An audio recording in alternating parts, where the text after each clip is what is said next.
Danny, Archie Goodwin, the straw that's been stirring Kentucky's drink. He used to play for Everline Drive. So guys, expect a great grudge match today with all of these emotional connections, plus $2 million on the line.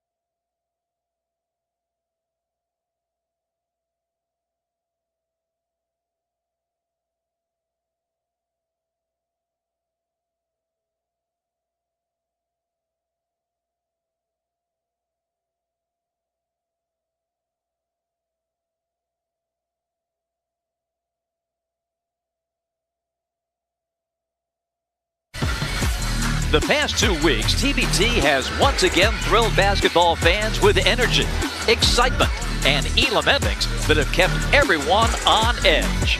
Today, Davis Steel comes home from Las Vegas to take on their rival, the Alumni of Kentucky. It's one game with $2 million on the line in the winner-take-all TBT championship. And it starts now on Fox.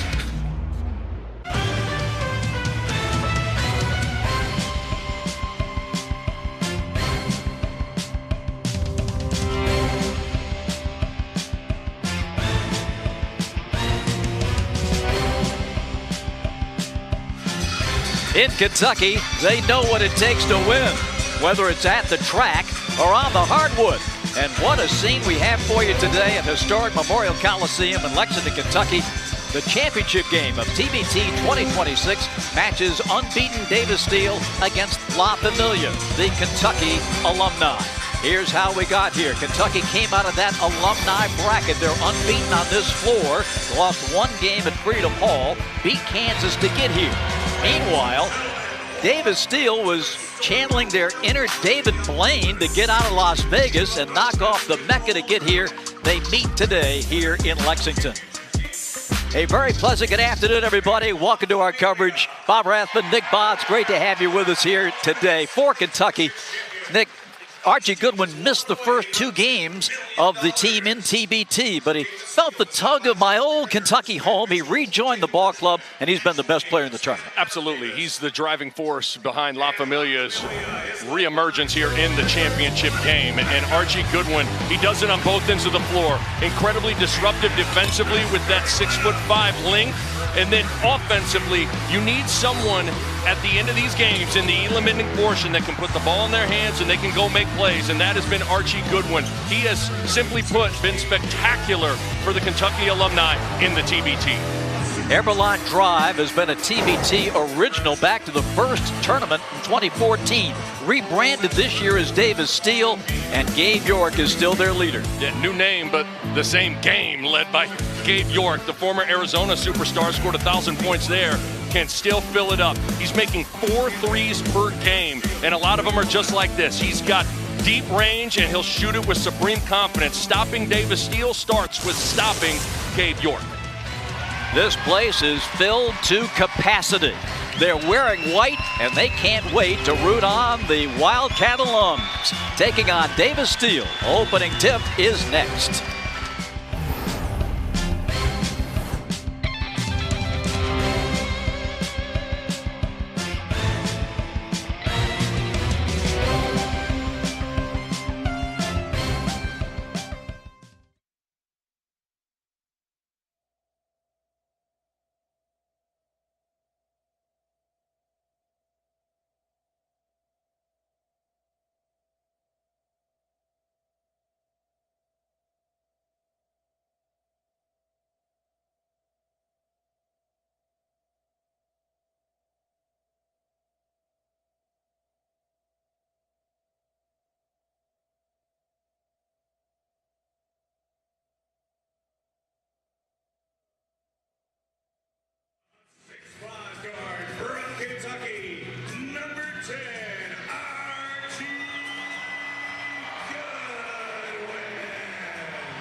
The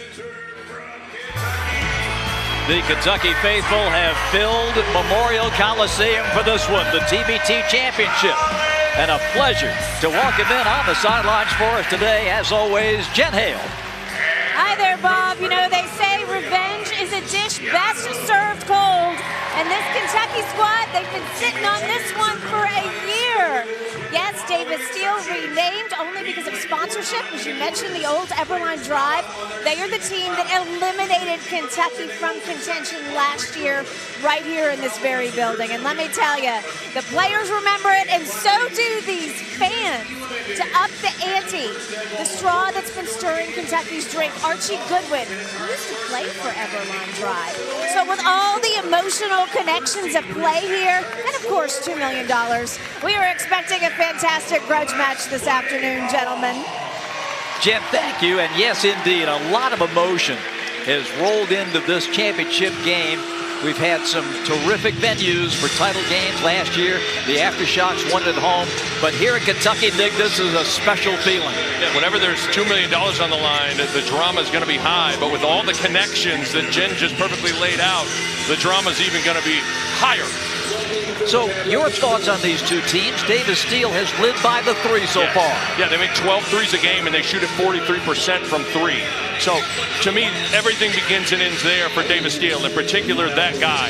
And it's going to be important for Davis Steele, I think, to get out in transition. It's harder to defend shooters when the floor is kind of spread and broken like that. So, to me, Davis Steele's got to rebound and run and explore threes early in the possession. But this Kentucky team, Bob, you caught all their games. Defensively, they're long on the perimeter, and they got a former National Defensive Player of the Year, that guy right there, Willie Cauley-Stein, defending the rim. Davis Steele gets the first possession. Clarence Armstrong, Jeff Anderson, Matt Potter are the officials for the championship game. Davis Steele in blue, Kentucky in the home white for La Familia. And right down the pipe, and a block right away by Harrison. A good play, though, from Gabe York.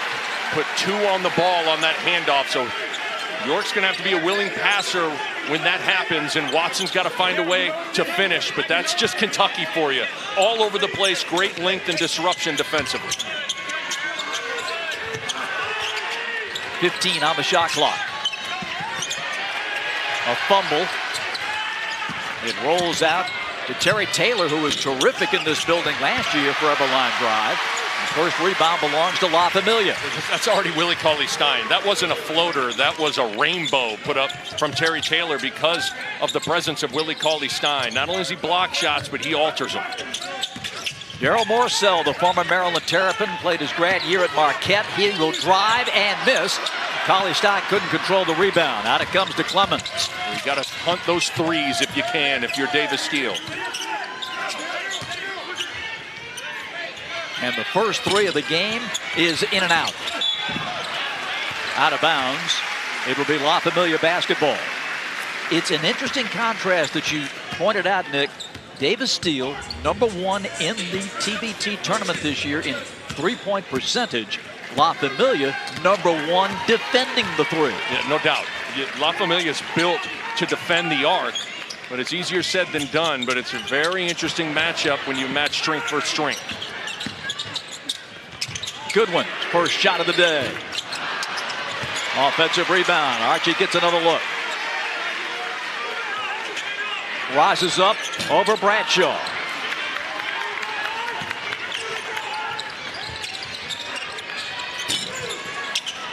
Miss on the wing by Davis Steele. Back out part it comes to Anthony Clemens. You'll notice they'll switch a lot of these screens. They'll probably hedge hard or blitz some of these ball screens, but they switch 5 ways oftentimes. High archer by York is good to open the scoring. Look out. Again, we said it in the open. Gabe York, he makes 4 threes a game so far in the TBT. And shooting 52% outside the arc. Now, reminder, it's the college three-point line, but still, that's impressive. Very. Cauley-Stein. Goodwin. Little space, but a little long. 0 for 3 to start for Archie Goodwin. 3 tough contested jump shots, but those veteran players, they don't ride the roller coaster of confidence. Batted down by Harrison. Long lead to Goodwin. And Kentucky's on the board. Could have been a potential and one with Clemens tapping Goodwin on the layup, but always good to see an easy one go down. Rimming no. Ollie Stein the rebound. Morcell. We talked about the La Familia defense. Watching them the past 2 weeks, Nick, it's not just the fact that they can switch. They switch with length. Yes. These guys are all about 6'5", it seems, except for Ollie Stein. They all get after it. They bought in, which is so rare, I think, for a team that just plays together for 2 weeks out of the year. Some teams just want to roll the ball out and try to outscore you, but La Familia has not been like that at all. Clemens. And another three to make it 6-2. Yeah, and it's pretty clear the discrepancy in styles here. Davis Steele wants to live behind the arc, and Kentucky not a great three-point shooting team. So you'll see Davis Steele will pressure the ball, but they'll sit in those gaps and force La Familia to knock down some jump shots. You see Clemens' numbers in the tournament, the former Iowa Hawkeye. Just the start of things. Good hands by Clemens defensively. Harrison pinned to that baseline. And a shot clock violation.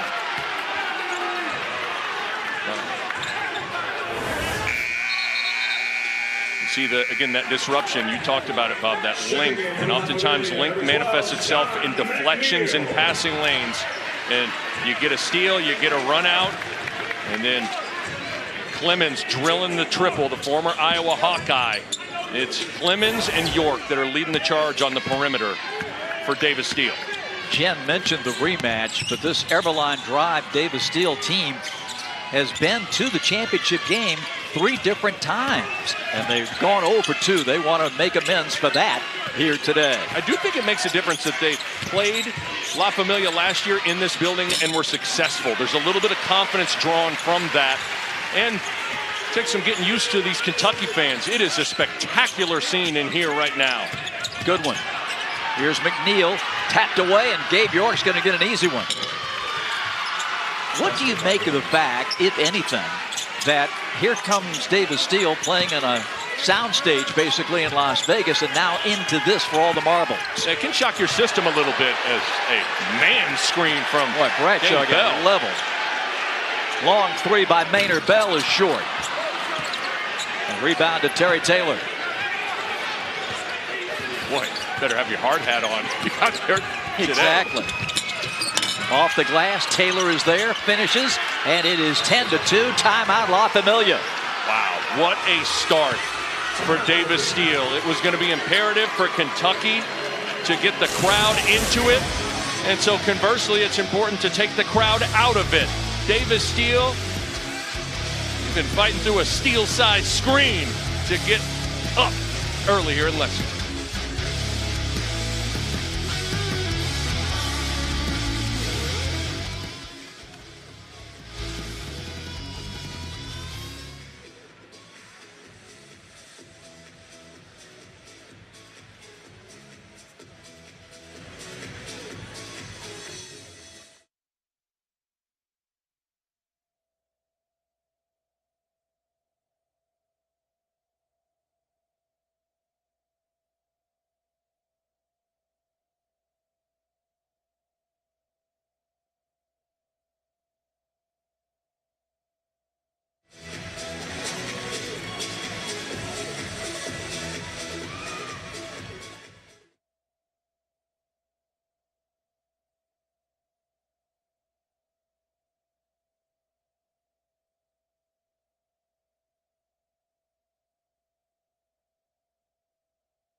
1 year ago, Eberline Drive with this same core that is now Davis Steele came into this building and shocked Kentucky. That's Anthony Clemens knocking down the Elam-ending game-winning three-pointer. So this core group has been able to head into Lexington and emerge victorious, and you can certainly draw confidence from that. And early on, there's a comfort and a confidence that is palpable that you can feel from this core group with Davis Steele. And I have to imagine some of it stems from winning here a year ago. And that was the championship game of the Lexington Regional last year. Eberline Drive went on to the Final Four and ultimately the championship game before losing to the Aftershocks and had a chance to win it in the Elam ending. Kentucky 1 for 8 and 0 for 4 on threes. Looking to jumpstart the offense.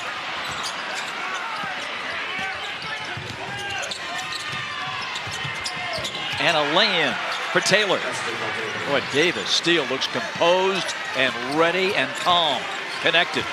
One of the first notes I made about this game was got to get the crowd into it if you're Kentucky. Well, the complete opposite has happened. This crowd is stunned. Need some plays to get this group juiced up that is ready to explode these Kentucky fans. Whitney has been the energy guy for Kentucky. He really gives them a great lift. And he was terrific in that Eberline Drive game here last year. Scored 18 and 14 of those points in the fourth quarter in the Elam ending. But they need a spark, big time. No doubt. And sometimes that's where you're benched. You bring in McNeil as well. And we got guys hitting the deck. No whistle. McNeil, three-point shooter, drives the baseline on York. Shot clock at 10. Coffee. I mean, bodies are flying everywhere, as you would expect with $2 million on the line. Absolutely. What a recovery from Nate Watson there. Got it clean. Now 8 on the clock. Nate Watson, 6'10". One of the great Providence Friars of all time. No doubt. McNeil. That's just what he can do. Lights out shooter. When he hits his first one, that's usually a good sign. Very much so. Played well in the first game of TBT, but has struggled since. But he's a guy at West Virginia and Ohio State, 214 made threes in his college career at almost 40%. They need a spark, like you pointed out, Bob. Maybe it's McNeil. That's going to be a backcourt violation. Clemens, the ball was not touched. He just lost his dribble. Well, Daryl Milsell was the 2021 Big Ten Defensive Player of the Year, so he can certainly lock up on that end of the floor. Here's Goodwin driving, trying to get a whistle, no shot. The first contact came on the drive. Very close.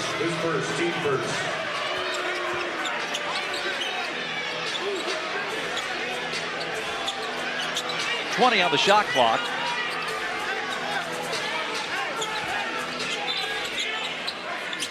Morcell underneath.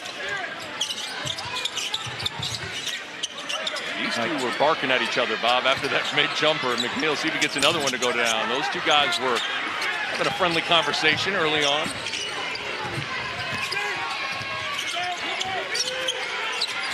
And you see Davis Steele hitting a couple of threes. That's going to be off Goodwin, and Goodwin says it was off York.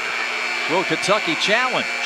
iPads over there on the bench, and you have a challenge here. Ooh, that looks like it's off of York. Great hands from Goodwin, but it looked like it went off of Gabe York's right hand, and John Hood is going to challenge it. And an alum of Kentucky coaching the alumni team. Was a part of the 2012 group that won the national championship under John Calipari. And he's done a terrific job. La Familia's had a different head coach. Following play is under review for an out of bounds. And Hood has done a marvelous job. Bob, you and I have done these games, and while obviously as you take one more look at it, I think it's pretty clear, don't you think? If Archie Goodwin hits it, and then Gabe York's right hand. But coaching matters in this event. I mean, you got to get the superstars to come and play. But you got to be organized. You got to have a plan. And John Hood is just that for Kentucky. The one, the only, Clarence Armstrong. Changing the call. It is indeed off York and belongs to La Familia. Well, to me, the identity for Kentucky's team is on the defensive end of the floor. That's how they got to get their engine revving. It starts with deflections and steals and turning that into points. It's a dead ball turnover, but it's still a turnover, and back-to-back turnovers. Morcell protects it. Some intense pressure by Clemens at the point. Morcell scoops, laying is good. Chris Coffey, a Louisville native, played at Georgetown College, one of the portal players for the La Familia team. You're allowed 4 on the alumni teams. Rutherford gets rid of it. Taylor nails a 3. So good. The backdoor cut on the side gets that defense sucked in, which leaves that three-point line vacant. Just really good offense from Davis Steele, opening up the three-point line. Goodwin at the top. He hits a 3, and Goodwin's starting to cook. Yes, he is. He can hit those tough jump shots off the bounce. Goodwin's been the leading scorer in TBT, over 26 a game in the tournament. A driving Clemens. La Familia looking in transition with McNeil.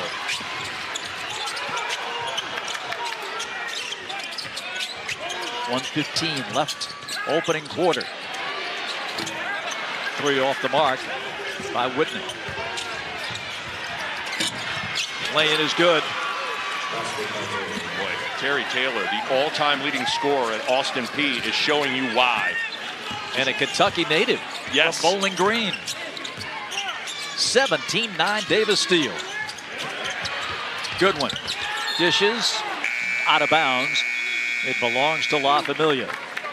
Now here's Terry Taylor, 6 of 12 on 3s in the tournament coming in. And look how wide open he is, and that's all because of the backdoor cut that leaves that three-point line vacant. But Archie Goodwin, there's not a whole lot you can do at 6'5", 6'6", rising up and shooting like he can. And Nick, Kentucky did not allow open 3s like that the entire tournament. Yes, they've done such a good job defending the three-point line.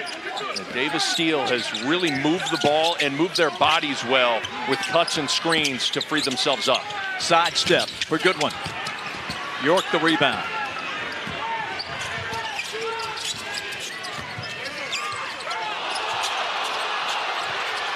York hooks it back. Rodman gives it up. 3 on the way. Rutherford tracks it down in the corner. Taylor's on a personal 9-0 run. Shot clock is dark, but they're going to shoot it anyway. Up and off. Rebound to Coffey. Mistake there. Needed to get the last shot. We'll see if Kentucky can make them pay. Goodwin. Blocked by Rodman. That's DJ Rodman, the son of the Hall of Famer. Who's that? That would be Dennis Rodman. But perhaps it's Sister Trinity that's a little more famous these days. The great soccer star. 17-9. Shot out of bounds for Kentucky. Rodman's been a nice portal pickup. Washington State and USC. Goodwin at the buzzer. Doesn't get the bounce. And the first period ends with Davis Steele up by 8. The first quarter in the books in Lexington, Kentucky. Kentucky Alumni, some long faces, trailing 17-9.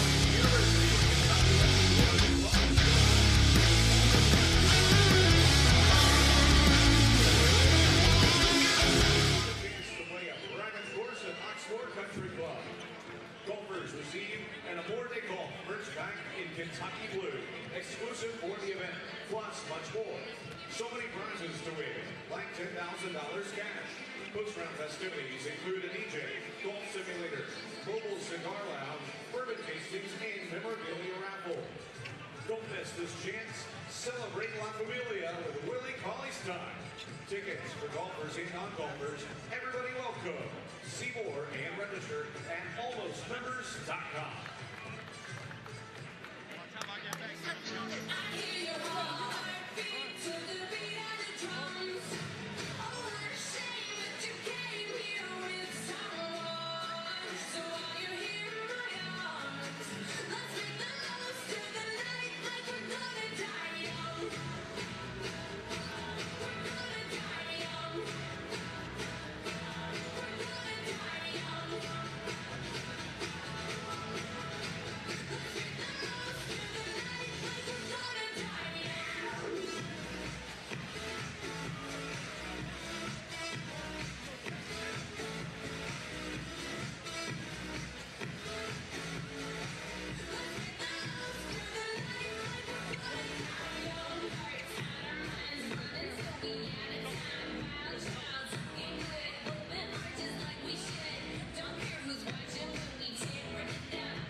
one quarter down, $2 million on the line, and some very clean, crisp offense from Davis Steele right out the gates. Great ball movement.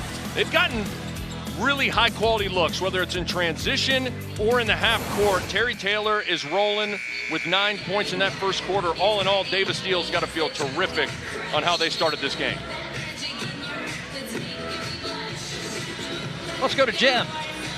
Bob, just had my head inside that Davis Steele tunnel, and to piggyback off what Nick was saying, look, this is a very high basketball IQ group, very spirited. Everybody's talking, everybody's encouraging each other, and they love the pace they're playing with.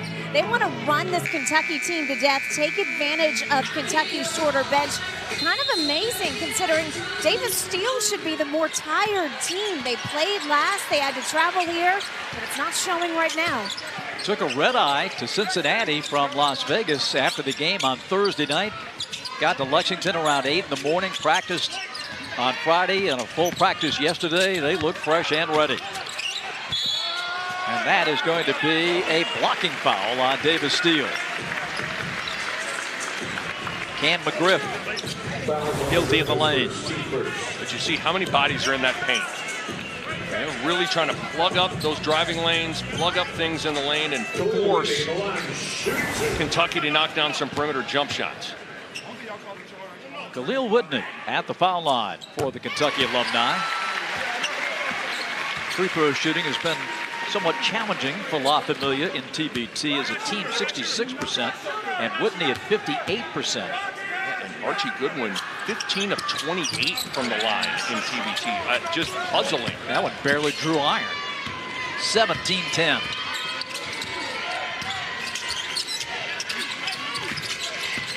This is Terrell Brown on the baseline, pumping it home. Brown was the hero in the last game against the Mecca, hit the Elam-ending game-winning shot in spectacular fashion. Harrison, little push shot, rims out. 9-point ball game. James Reese played for West Virginia TBT last year and joins Davis Steele this year in a foul. And this is going to be, there's some discussion. I think it may be on Harrison. Let's take a look. See the Brown. You see, Brown with a nice mid-range jump shot. Just a steady guard to bring off the bench, and he'll close games as well at times. The foul on La Familia, Andrew Harrison, his first. In fact, it's the first foul of the game on La Familia. And sometimes, Nick, that's an indicator that you're not getting after it defensively. I agree. There's been a few plays that could have been close, as now mess up a switch and you give up a wide open three. James Reese, who was a scoring machine for West Virginia last year, but has kind of backed off the offense and said, I'll do anything I can for $2 million. He's averaging 3.5. And struggled from three, was 1 for 11 from beyond the arc before that one goes down. Coffey moves in. Rutherford there to defend. Threw up that Davis Steele and denied the shot. Reese missing. And we've got Rutherford with the foul on the glass. Well, you heard Jen talk about listening into the huddle for Davis Steele about the importance of transition. And Kentucky's the bigger, longer team. Well, size can get negated in the open floor, and Davis Steele is pushing it, attacking early jump shots, running to the rim. And so Kentucky's got to do a better job sorting things out in transition defensive situations. A capacity crowd here in Lexington, but a pensive crowd indeed. But they know their hoops, and all it's going to take is one defensive stop, one back bucket, and they're right back in it. And here comes La Familia.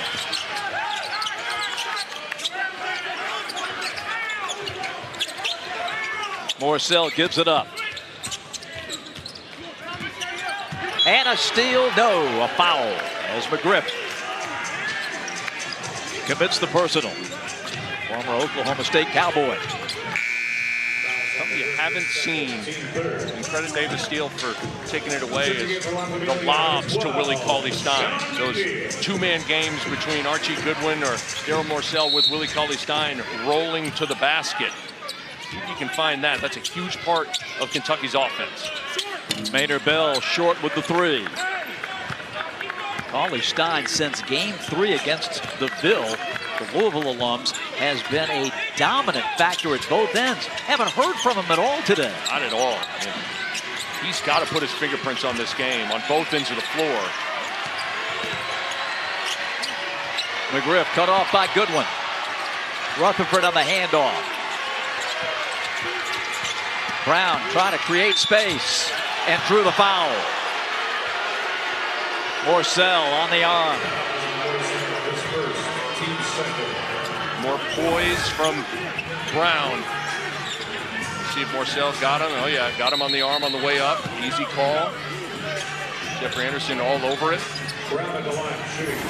How about the bench for Davis Steele? You're able to sit down Clemens and Terry Taylor and Gabe York, and you bring in new bodies, and they have come in and been rock solid.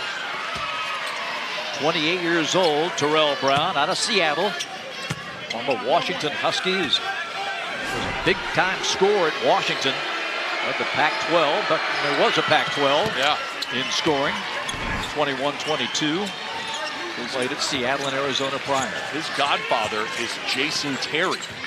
The Jet. The Jet. 24-10.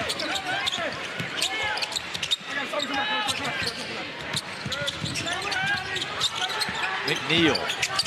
Morsell missed the jam, but he was fouled. Wow, that was athletic. As Rutherford did a good job kind of stunting back and forth. Take a look at this on the baseline. Rutherford's going to kind of jab at him, but then retreat, and Morsell just comes with bad intentions and almost puts Rutherford on a poster. Daryl Morsell at the line, shooting 2. What a great pickup for La Familia and Daryl Morsell. You can get up to four non-alums on your alumni team, and Daryl Morsell was targeted, and he fits in perfectly with this group. We've talked about it all the time, the defensive identity. Well, how about the former Big Ten Defensive Player of the Year? He's just seamlessly transitioned with La Familia across the chest. And rebounding a big part of defense. He has led La Familia in rebounding in TBT. Ball. Second shot. 24-12.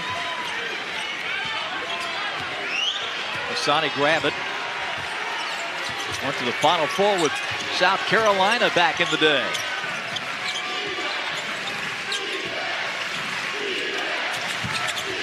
Davis Steele unhurried. That's been the theme since the opening moments. McGriff missing. Cauley Stein with the rebound. La Familia. Morsell will drive it. Too strong off the glass. York jumps it ahead to Rodman.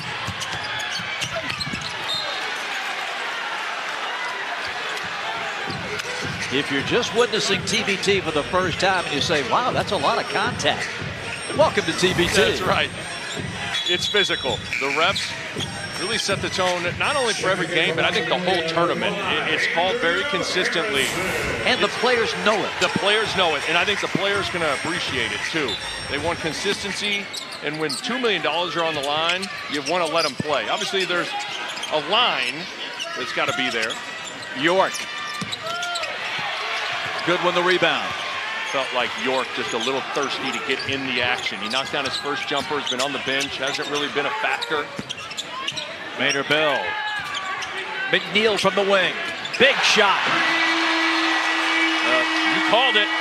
Can he be the X factor spark off the bench? Knocked down a jumper early, gets a three to go down, and it's Big starting Nation to is get noisy. They wake up real quick. Yes, they do. York's pass intercepted, and a foul.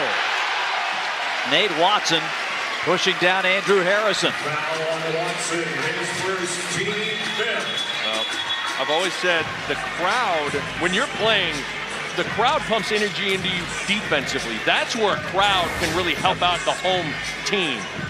And this group is built on that end of the floor. Just an errant pass Andrew Harrison at the line. And what a step back from Sean McNeil. Nick, as a collegiate, you played at Rupp Arena. What was that like? That was quite an experience. It was taking on Rondo and company, and I was blown away at the size of the arena. You knew it was big, but you walk in and it's daunting and a little intimidating. I will say my Jayhawks were able to escape with a win, but it was a memory that I will cherish forever, playing in a place like Rupp Arena and against Kentucky. Another missed free throw. So, sad story for La Familia and TBT, but it hasn't cost them yet. You feel like oftentimes you watch the championship game of TBT. Most of the time, they're lower scoring grinder kind of a games. And sometimes the margins are where those lower scoring games can be decided, and free throw shooting can be one of those things. You don't want to leave the building with any regrets. Absolutely. York. Davis. Foul. Oh, Watson rather.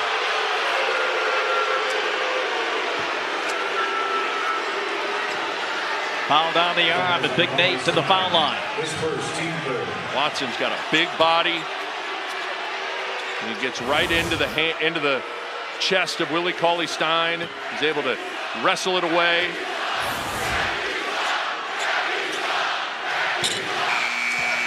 Nate Watson pushes the lead to 10. You mentioned it. He was an excellent college player at Providence. Two-time All-Big East selection, over 1,700 points, 700 rebounds. Like when Ed Cooley's team won the Big East regular season title, they lost in the Sweet 16 to Kansas. This guy was a huge part of a lot of Friar's success, and he's a big part of Davis Steele's run here inside. And no one in the history of Providence College played more games than Nate Watson. Not Lenny Wilkins, not Billy Donovan, not Jimmy Walker. Isn't that amazing? No, Nate Watson. I think that's one of the more underrated records to possess. Yes. You know, everybody talks about the all-time leading scorer or assists or whatever, but games played is a pretty cool one to have in the record books with your name by it. Goodwin to the line. 2 free throws coming. We talked about Archie, 54% at the line in TBT. And he too having some flashbacks. He spent 4 years with Eberline Drive, now named Davis Steele. Played for La Familia last year, was in the game that you referenced earlier against Eberline Drive that the Kentucky alums lost. He gets a chance for redemption. There was some talk, Nick, whether or not Archie would even be on this La Familia team this year. And after a 20-point defeat at Freedom Hall, he answered the call to come home. If you're Kentucky, thank goodness he did, because he has been not good. He's been great. 26 points per game. Any version of Kentucky winning $2 million is going to be led by Archie Goodwin. York swings it. Gabe, they fly at him, no shot. Now Taylor will drive. Cauley-Stein was held, and he couldn't recover to stop the shot. Unbelievable rotations defensively, but just better offense from Terry Taylor on a tough little finger roll. Harrison. Maynard Bell. And a sigh of relief was measured at about 60 miles an hour from Maynard Bell. 28-20.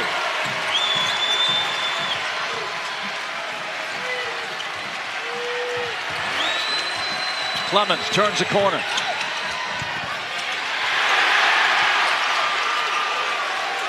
Here comes Goodwin. 3-minute mark, first half. Lob to Cauley-Stein. That's what they've been looking for. Get the big man a touch. In transition, those drag ball screens that help defense isn't there, and if it's not, Willie Cauley-Stein's going to rock the rim. Clemens. Crowd a definite factor. To the wing, and McGriff.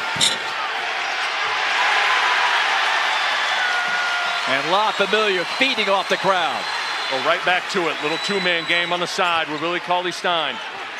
McGriff coming up to pressure the basketball. Cauley-Stein with the screen. Goodwin with the shot. Off the mark. York rebounds. Dave hustles it up quickly. 2 men go down. Clemens for 3. And this one thrown to the other end of the floor. Taken away by York to the sideline. And Taylor. Tipped in. I think that was Nate Watson. What a crazy sequence. 30-22. Whitney. That drops. Some tired dudes on the floor and a wet spot on the floor. Everybody needs to take a moment. Intensity plus at Memorial Coliseum. Well, the Kentucky fans are alive and well here in Lexington. Maynard Bell hits the three, and then the pick roll lob to Willie Cauley-Stein.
Well, Nick, by after a dreadful first quarter, Kentucky has sharpened its shooting eye here in the second. And Sean McNeil is coming off the bench. He knocked down 2 jump shots just to provide some confidence for his group. And then you see the patented pick roll lob to Willie Cauley-Stein. Khalil Whitney getting loose in transition, and slowly but surely, Kentucky has settled into this game offensively, doing a much better job playing to their strengths. You talked about Davis Steele's 3-point shooting, 1 of 7 in the second. Not complicated. Your strength has to shine through in big moments, and Davis Steele is built from beyond the arc. So ultimately, if they don't shoot the ball well, they're going to struggle a little bit offensively. Clemens, Taylor, Davis, Bradshaw, and York on the floor for Davis Steele. Morcell is on Clemens. So you got to crowd York. He will rise up from long range if he gets a sliver of daylight. Gabe going up with the left hand. That was a prayer at the end of the shot clock. No basket.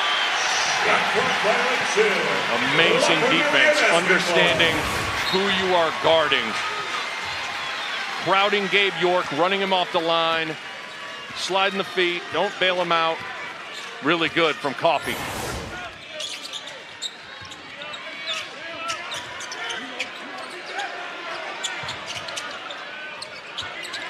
Maynard Bell, deep 3.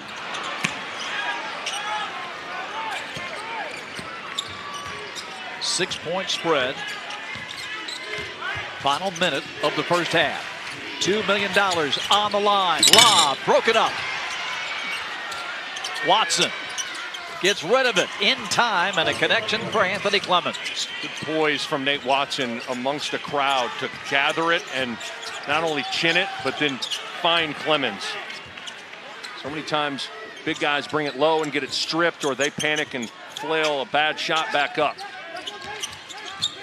Morcell swings it. Goodman in on the big guy. Flips, scores. Boy, Bob, you talk about weight room and playing through contact. Bouncing off Nate Watson and still getting all the way to the rim. Can Kentucky call up the defense and get a stop? 5-4. Long bomb. Clemens, no. And over the glass. And Kentucky's going to have 1.6 to work with. Any way you slice it here, heck of a job by Kentucky to weather the storm. They were on the ropes early. Finally got the crowd into it. Checking in for Familia, number 12. If they get the ball in McNeil's hands and get him a look, that would be amazing. Just 1.6.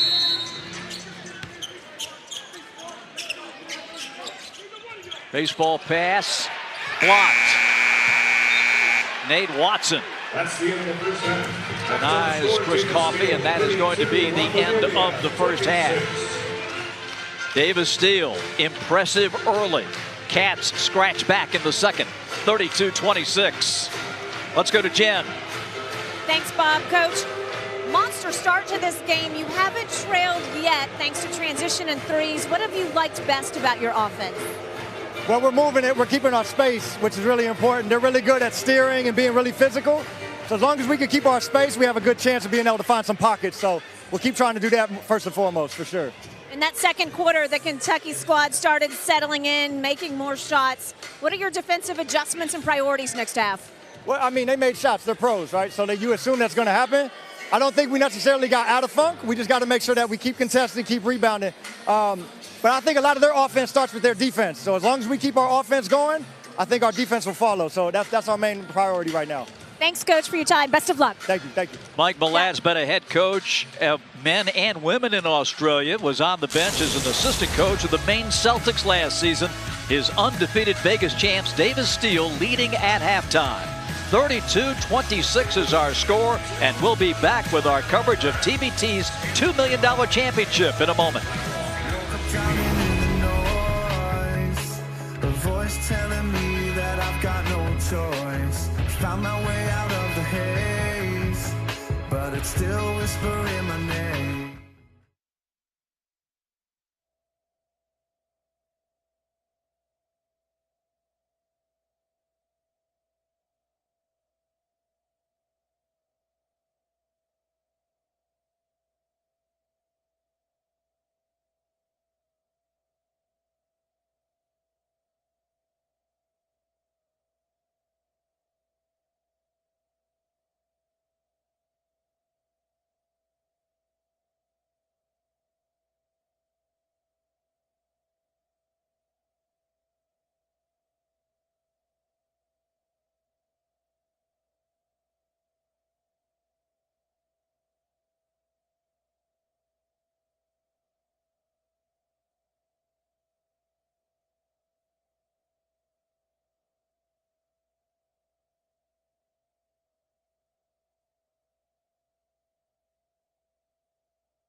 Back in Lexington, Kentucky.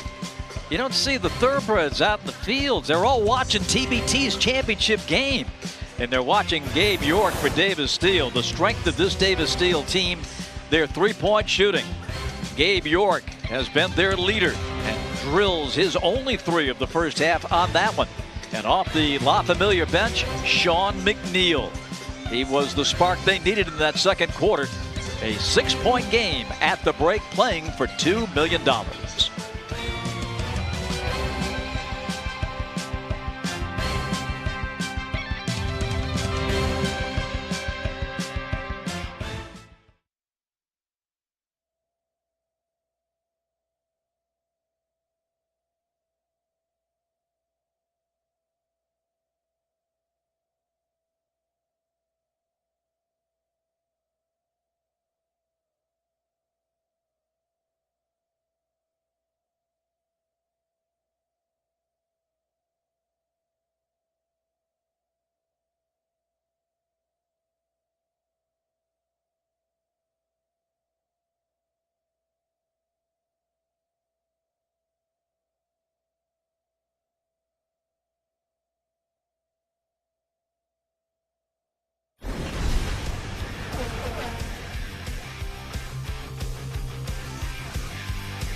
Saturday night is baseball night in America, and this week we've got regional action with 3 matchups from across the league.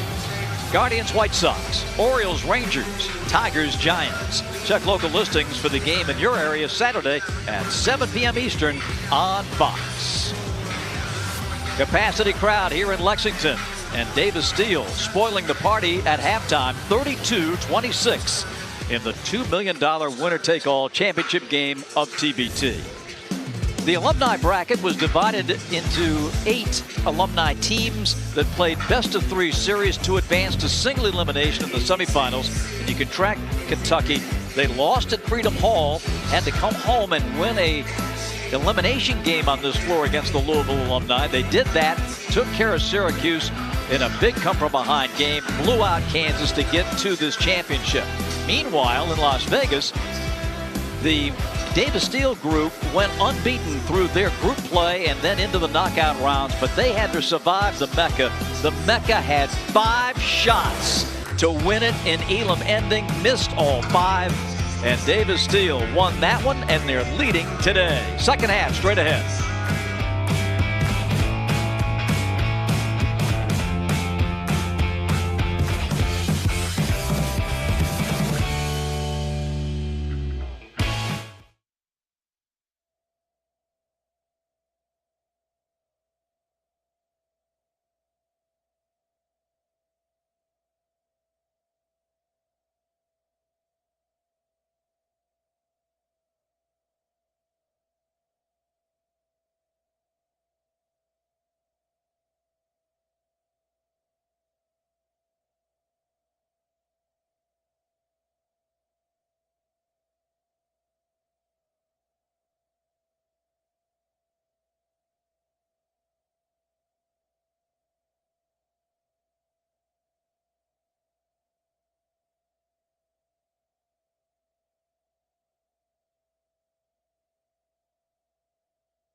This is the 11th TBT game all time in Lexington. This is the biggest crowd ever to watch the championship. Bob Rathbun, Nick Baugh with you.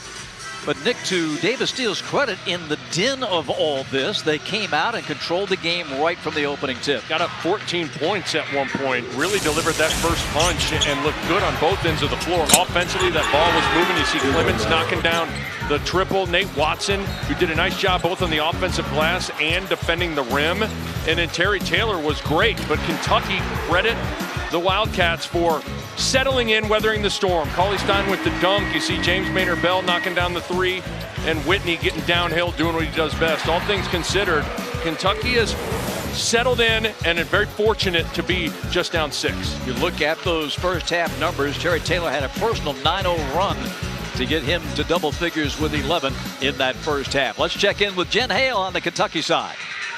Bob, Nick, Kentucky might not have led yet this game, but certainly the second quarter was a marked improvement over the first. They lost the first quarter by 8 points, won the second by 2 points. Talking to John Hood about what changed, how did they settle into a rhythm? He said, we started driving the ball and getting paint touches. That's the key. We are not going to fall in love with the 3-ball. Guys, I love the passion oozing out of him. He's already hoarse, losing his voice from screaming this game. Something tells me, Jen, he won't be the only one by the time we get through the Elam ending. An interception on the lob pass by Willie Cauley-Stein. Good defense for Willie Cauley-Stein. Coach Hood wasn't hoarse before the game, so he lost it pretty quick in that first quarter. Good tap out by Cauley-Stein. And they get the bucket. And one for the big fella. Boy, if he turns it on in the second half, it could be a different ball game. You aren't lying, Bob. I was just going to say, talk about making an impact on both ends of the floor. He gets the steal on the lob on one end and then just making himself available and doing what he does best. And he was 14 of 17. But look at him hustle to get the missed free throw. He's got to make an impact on this game. Morcell drives in, jumper. Nate Watson controls. Kentucky has moved to within 4. Davis Steele has been relying on the 3 throughout their tournament success. Gabe York backs up to fire over Cauley-Stein, but can't connect. Tapped out, retrieved by Taylor. Offensive rebounding been a huge part of this game for Davis Steele. Kentucky's got to do a better job cleaning up these possessions as Terry Taylor volleyballs his way in for 2. I thought Jen's report was interesting on the conversation with John Hood on there's a balance on you're going to have to knock down some threes if you're Kentucky, but you don't want to fall in love with the jump shot. This is where you got to live. You got to attack the paint. It's going to be La Familia ball. 20 on the shot clock.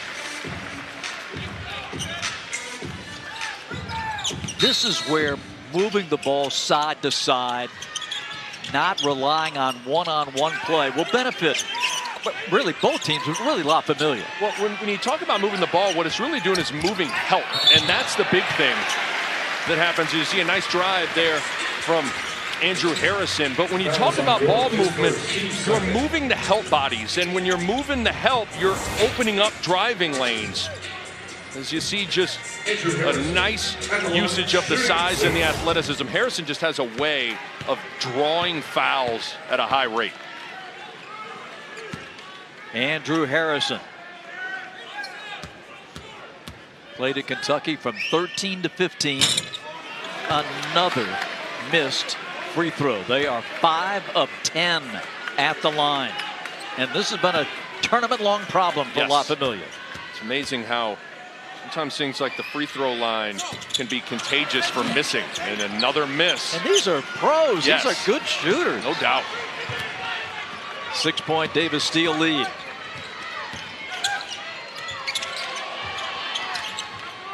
The potency of Kentucky's offense is tied to their defense. They got to force turnovers. They got to get stops and get out in transition. Gonna have to take it up a notch on this end of the floor. And good hands by Harrison. Just like this. A leak out for Goodwin. That's the recipe, Bob. It's pretty simple. And Kentucky, Nick, has shown through 2 weeks of play when they turn it on defensively, particularly in the Elam ending, they can really create a lot of havoc. They can suffocate you. Another steal from Goodwin. Morcell leads the break. He's got Stein underneath. And lost the handle. And they're going to say that ball was tipped. They may change, or are they? No, they're going to stick with the call. This defense leading the offense. Get a steal, get a run out, get 2. And that's the way Kentucky wants to play. That's what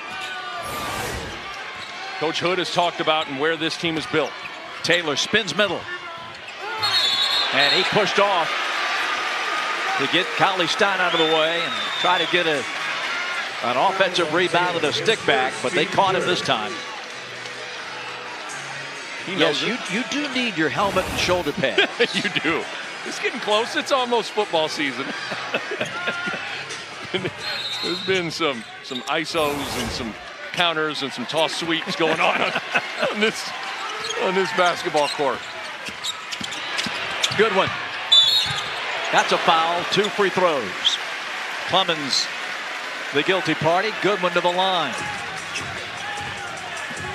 A good hard foul, though, from Clemens, especially understanding this guy has struggled from the free throw line. Come in there, put your body on the line, and make Goodwin go earn 2. Archie Goodwin joined this ball club after a 20-point blowout at Freedom Hall. Kentucky had the win to stay alive. He responded, had 22 points, another missed free throw. Had his first Elam ender against the Ville. Terrific 30-point game against Boeheim's Army. Outstanding against the Kansas alums. But they cannot buy a free throw. Man. And for $2 million, you'd think they could at least get one. Afford a few, you know. Catch and shoot for Rodman. 3-pointer strips the net. And a timeout for La Familia, or is it?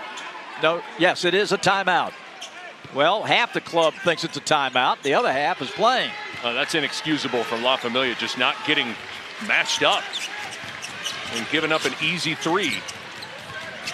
37-30. Missed free throws are just morale killers, too. Yes. Crossover for Harrison. Glass.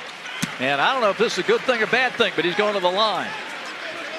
Well, the one thing you don't want to see is sometimes, pros usually not the case, and these guys are pros. Sometimes missing free throws can deter your desire to drive the ball to the basket, as you see just nobody talking, nobody getting matched up, and Rodman splashes a triple. What you do not want to see is Harrison and Goodwin and Morsell start to settle for tough jump shots because they don't want to go to the free throw line. And the crowd responds. That was more of a thank you applause. Yes, it was. There are different types of roars from the crowd. Yeah. It rips out. Oh, my. Man.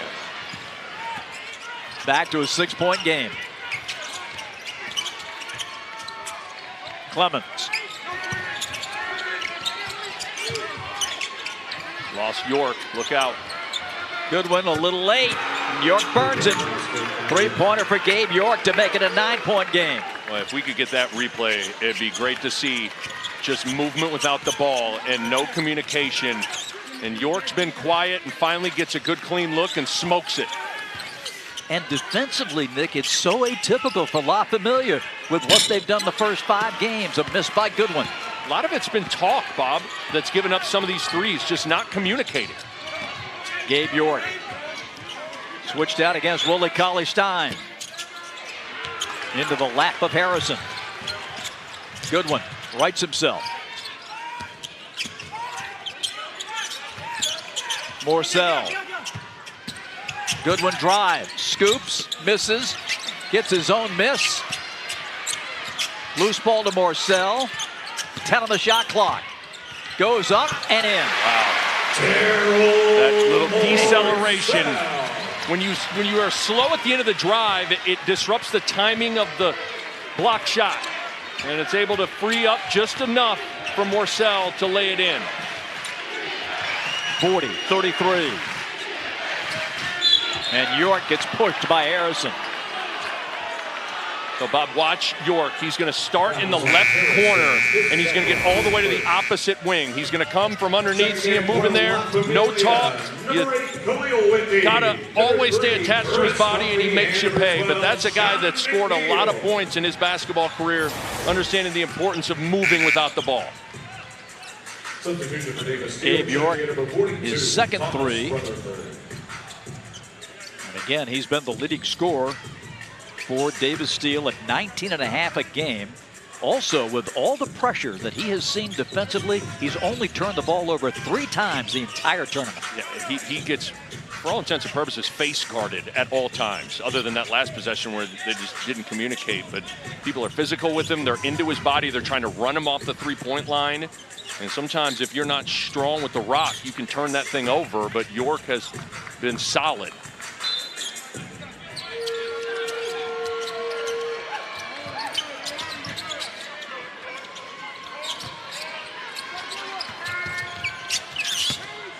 Rutherford lays it up and off, and a foul on La Familia. It's a good job from Davis Steele. When York comes off a ball screen, there's going to be 2 on him. And when that's the case, the roll man's the open man. And that was Rutherford. And he's able to get all the way to the basket and draw a foul. But it starts with the threat of the three-point shot from York. Tommy played in this building last year. A noticeable hitch in his free throw. He's 5 for 7 at the line in the tournament. San Diego product, played at Cal Irvine and their glory team that won 31 games and made their first NCAA tournament appearance back in 2019. Had a great career. First team All Big West, 1,000-point scorer, 600 rebounds, and he's a nice big off the bench for Davis Steele. All effort, all the time. Davis Steele up by 9 now. McNeil, an open look.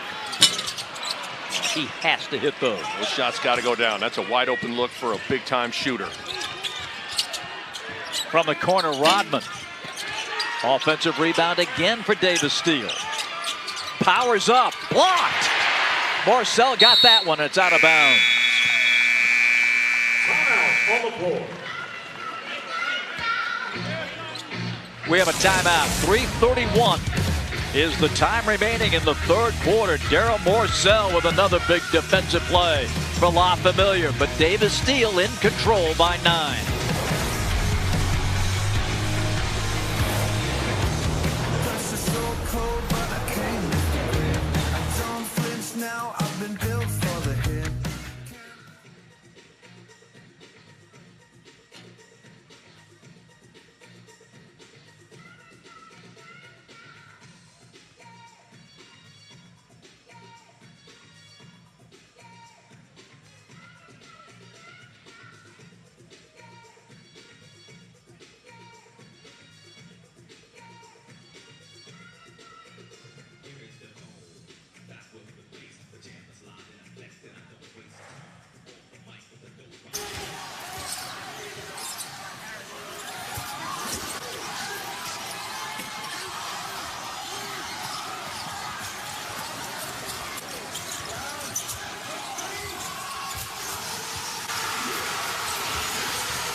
It was a finish in Las Vegas Thursday night that even David Copperfield couldn't believe it.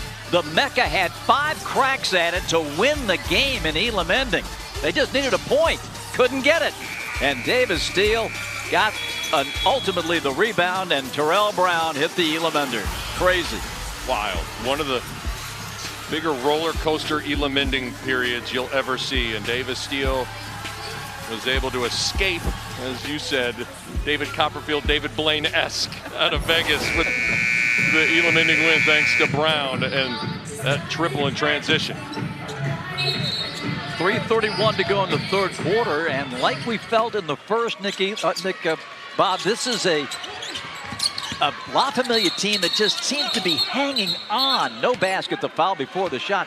But Nick, La Familia, obviously, we've talked about the free throws, but they seem out of sorts. They do, and I think missing free throws, they're 1 for 7 from the free throw line in this third quarter, and I think it's taken the wind out of their sails a little bit. And got to have a momentum switching play here, and ultimately those free throws got to start to go down because Kentucky's got to continue to have a paint mindset, and they're going to go back to that charity stripe.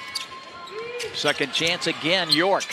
In the bucket for three. And Davis Steele leads it by a dozen.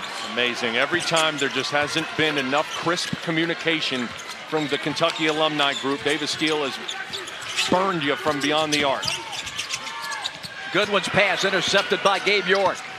York hunts in these spots here. He's just made one. Taylor. And the lead is 14. And now you've got to be thinking, if you're La Familia, we're getting to the end of the third quarter here. That Elam ending, that mountain can't be too tall to climb, and we have no chance. You got to chip into this thing. Coffee gets two. And with that, a timeout by La Familia.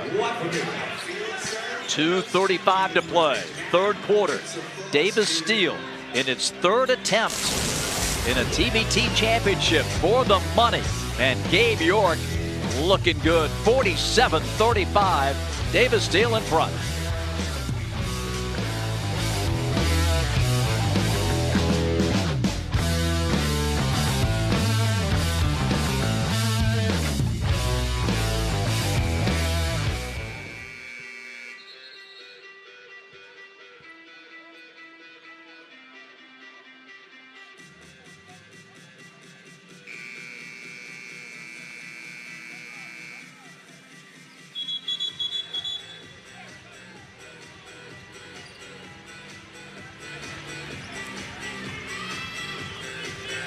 (47-35) Davis Steele. 2:35 to go in the third. TBT fans, show your pride and support your favorite team with official merchandise.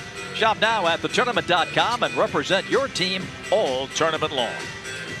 Bob Rathman, Nick Bodd, Jen Hale back with you from Lexington, Kentucky, where the home team is in trouble. 47-35. Davis Steele, formerly known as Everline Drive, making its third TBT championship game appearance, and they are getting closer by the minute to $2 million. Taylor for three. Do people know how hard that is? The no-dip catch and shoot three. You get another look at that. Terry Taylor caught that above his shoulders and went straight up with it. Unbelievable shot. Largest lead for Davis Steele. Cauley Stein, now to Morcell, back to the big fella, and he's banged around by Rutherford. Also grabbed on the way by Terry Taylor. Watch this, Bob. Great cut, and then watch the no dip, catch straight up. And that is so hard to do. When you're the all-time leading scorer at Austin Peay, you know what to do with the rock when you get it. He has been tremendous today for Davis Steele. How fantastic a feeling for Terry Taylor to come back to the Bluegrass State and do this with all the money on the line. Willie Cauley Stein. Well, prior to that free throw, Kentucky was 6 for 15. That's the glaring element on the stat sheet right now that would flip this game. But if you're Kentucky, and I'd imagine John Hood talked about it in the last timeout, time isn't a factor because the clock is going to shut off at some point. And so the defense can carry you to win, but you got to take it up a notch on this end of the floor, and that's going to make offense easier. Gabe York pumps it off the side of the rim, and it's out of bounds to Davis Steele. You cannot be surprised, Bob, when Gabe York shoots those kind of shots. And he is hunting off the dribble threes. Doesn't matter how draped the defense is on him or how deep he is. Here he is, catch and shoot on the out-of-bounds play. And we've got a foul on the Kentucky alums, and this is on Harrison. Looking like a different Rodman on that backside rebound there. Just wedged Harrison in. Dodged a bullet, though. That's just a staggered screen. Wide open look for Gabe York. And watch Rodman just wedge. Most of the misses go to the opposite side. His dad understood that. His son understands that. Dad made a living off of it. Yes, got him in the Hall of Fame. Yep.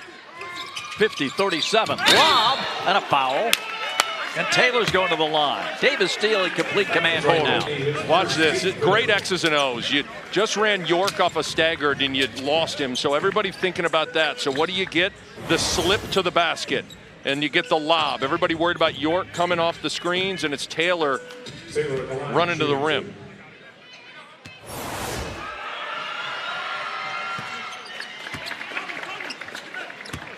Jared Taylor played 4 years at Austin Peay. In the game in this building last year, he had quite the homecoming with 20. He's got 19 today. This one drops, and it's 52-37. La Familia is almost at the point in the game now. They've got to play error-free basketball, maximize the offense, and get something defensively. Foul is called on Gabe York. Jeffrey Anderson saying York got him on the hip on the shot. That's probably the right hand of York, or the left hand, just that little nudge. Sometimes those veteran players get away with those kinds of fouls, and Jeffrey Anderson was able to see it, and he's telling me, saying, I got you, I saw it. You know, you watch Harrison's body language, and it's not that of a confident shooter. No. Not for Harrison in particular, but just the whole vibe of this Kentucky team at the line has changed. Big offensive rebound for Willie Cauley-Stein. Maynard Bell. Nope. Rebound to Gabe York. Kentucky can't say they haven't had opportunity. No doubt about it. A lot of basketball left, though. Intercepted by Maynard Bell. Got to push it here. Tap to the wing, and Goodwin. This is the guy. This is the guy that's got to put his cape on here for his group and start making things happen. It's go time for Archie Goodwin. $2 million on the line. It's time. Maynard Bell. Contact. Dunk for Cauley-Stein. Plenty of game left for La Familia. Shot clock is 2 seconds ahead of the game clock here as we come to the end of the third. Elam ending in the fourth.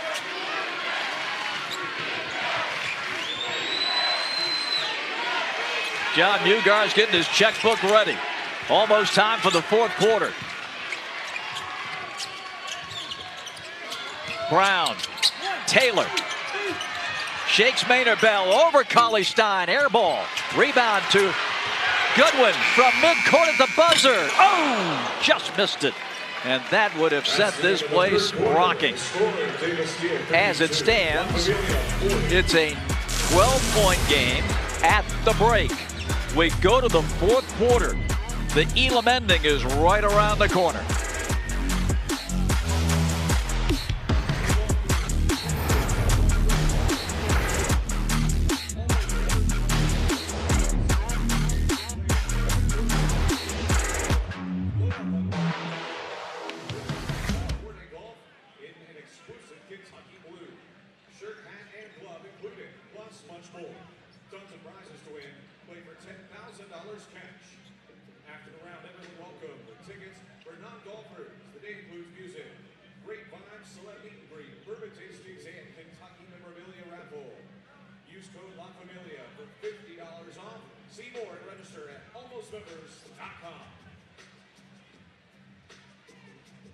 Fans, as a reminder, TBT will use the Elam ending at the conclusion of today's game. At the first 10 ball, with 4 minutes to go, the game clock will shut off and a target score will be set by adding 8 points to the leading team's score. The first team to reach that target score wins.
When there's $2 million on the line, your stars have to shine. And the stars for Davis Steele have been shining bright. Terry Taylor and Gabe York have been outstanding. In particular, Terry Taylor, he's got 20 points and he's done a little bit of everything. But his three-point shooting and that lightning quick release has been lethal. Gabe York always strapped and confident in what he's doing. Great movement without the ball, in particular in that third quarter. These two guys have been shooting the rock, and they got Davis Steele close to potentially capturing 2 million big ones. For Matt Mitchell and Jacob Hirschman, they are that close. The co-GMs and co-founders of Everline Drive, the only original TBT team left in the field, and they are an Elam ending away from a $2 million payday. But you just feel with this crowd, La Familia is going to make things interesting. And a drive by Goodwin nets him 2 free throws. Rutherford's third foul.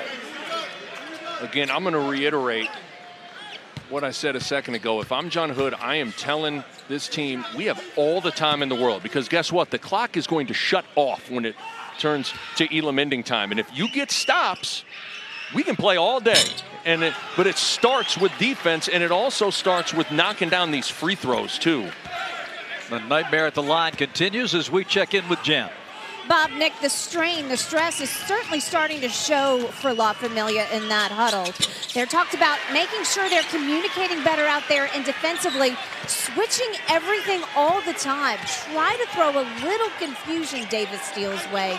Find a way to get back in this. They are hyper aware of that 4-minute mark on the clock in this quarter, gentlemen. Taylor. And it's going to be Davis Steele ball. I completely echo what Jen was talking about there. Just no communication at times. And there, Kentucky wasn't ready to play. And they weren't ready to. Morcell comes up limping. He's okay. But there, no one weren't ready to play. They've been stunned. Yes. Weren't ready to play. Ball's live. Throw it in. Now Terrell Brown's at the free throw line. Davis Steele, ironically, is Kentucky-based in Russell Springs.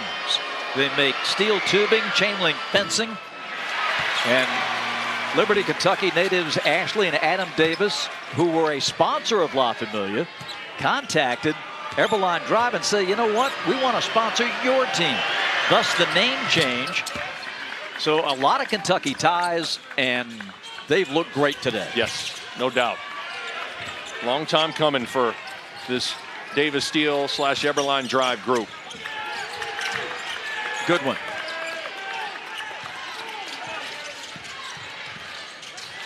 Morcell threw it away. Been that kind of an afternoon for Kentucky. Well, one of the issues with La Familia's roster, there's a lot of great things. The one thing that is maybe missing is a true pure point guard. And Archie Goodwin's more of a combo scoring guard. Daryl Morcell more of a defense combo guard. This one thrown away and out of bounds to La Familia. That ball was not touched. So they'll go back to the baseline, and Kentucky gets a break. Your point about the clock is a great one, but they've got 4 minutes to get this thing down to about 6 or 7. Agreed. Have a chance. Cauley-Stein blocked by Rutherford. And out of bounds to Davis Steele. See if they want to take a look at it. Is La Familia going to challenge? I believe they are, yes.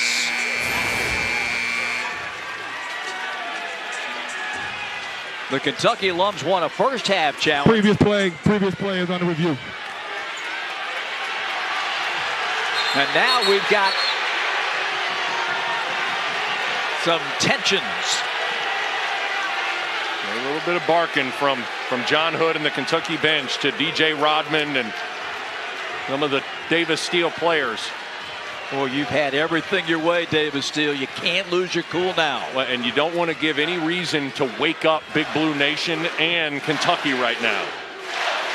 I think they got the wake-up call. Yes. That shook them up. I think that's a mistake. Well, let's see. This one's close. Again, it was called Davis Steele's ball. That touched Taylor's hand last. After further review, it's white basketball. They won the challenge. The little finger of Taylor's right hand appeared to be the last touch. Well, this place is going to erupt if you can get a basket out of this.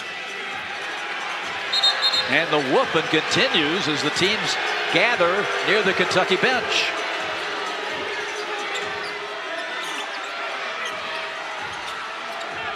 Haven't been able to get that Willie Cauley-Stein lob very much.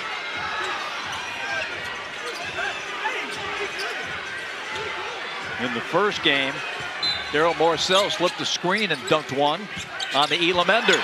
And no call. Inbounded to Cauley-Stein.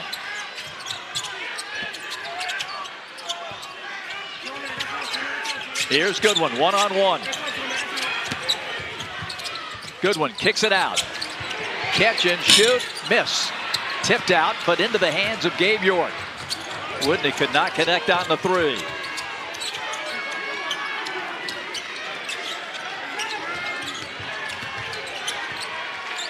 Anthony Clemens at the UK logo. Pick and roll with Rutherford.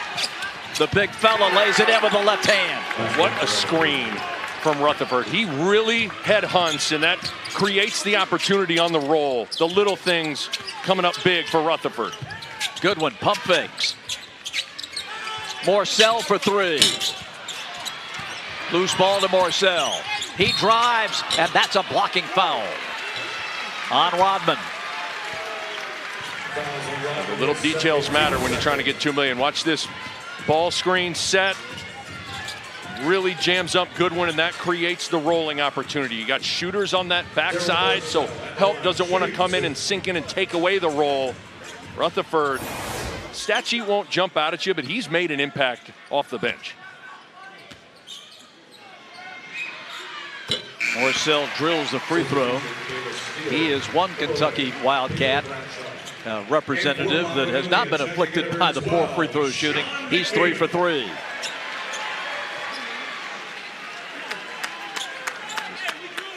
.707 on the game clock. Just that free throw shooting, just domino effect with the confidence. It's taking the crowd out of it a little bit. Certainly, obviously impacts the scoreboard. Davis Steel looking to pad their lead to go to the Elam ending. That happens at the 4-minute mark of the fourth quarter. Pedro Bradshaw. McNeil on him. Rutherford in the paint. Taylor in front of the bench. Spins in on Morcell. Cats looking to run, and a bad pass. It was tipped. Gabe York has daylight. Kentucky survives that one. Ahead to Goodwin. 6:28 on the game clock. Goodwin to the hole. Just nothing inside, but Rutherford with a little too much contact. Foul is on Rutherford, his fourth, team third. The roller coaster continues now back to the free throw line. Again, I like that it is the missed free throws have not deterred Archie Goodwin's willingness to continue to attack. But now you got to step up, you got to knock him down. La Familia's hit only 3 threes in this game.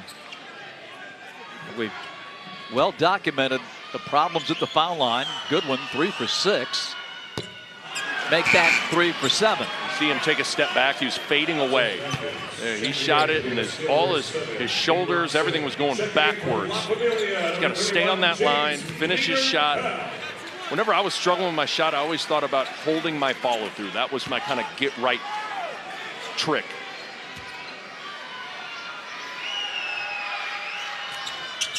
Much better. 2:23 until the Elam ending. Clemens.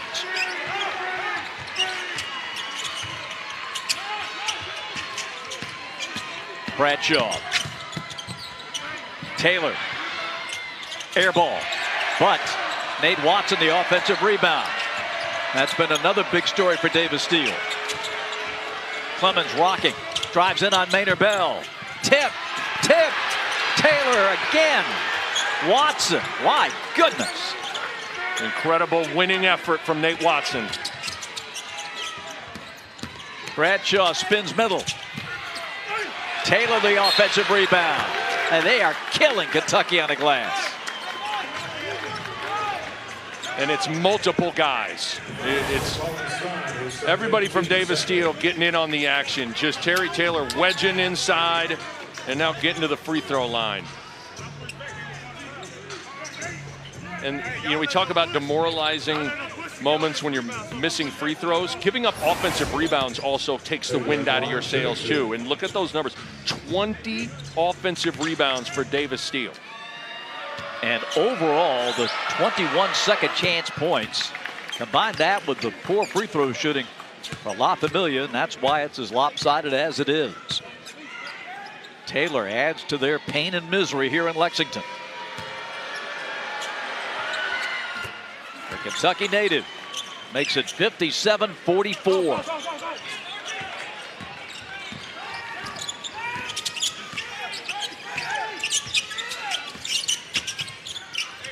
McNeil. Free throws coming.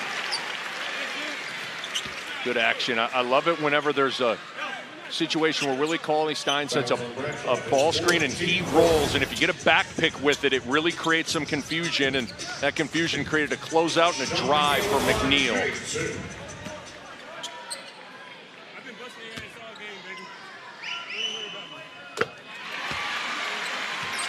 Sean McNeil, another native Kentuckian out of Union, went to Cooper High School before that heralded collegiate career that Nick talked about earlier. 57-45, and he too suffers the same fate at the foul line. Man.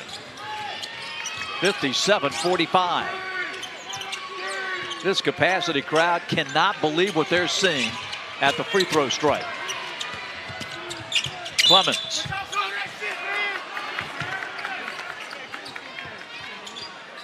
You can tell Davis Steele willing to just slow things down in the half court a little bit. And Clemens is good with the basketball in his hands and ball screens. So is Gabe York. Well, you've got to give Davis Steele and head coach Mike Malott a lot of credit for coming in here on the road and playing as complete a game as you could want. No doubt. The plan, the purpose has been crisp and rock solid.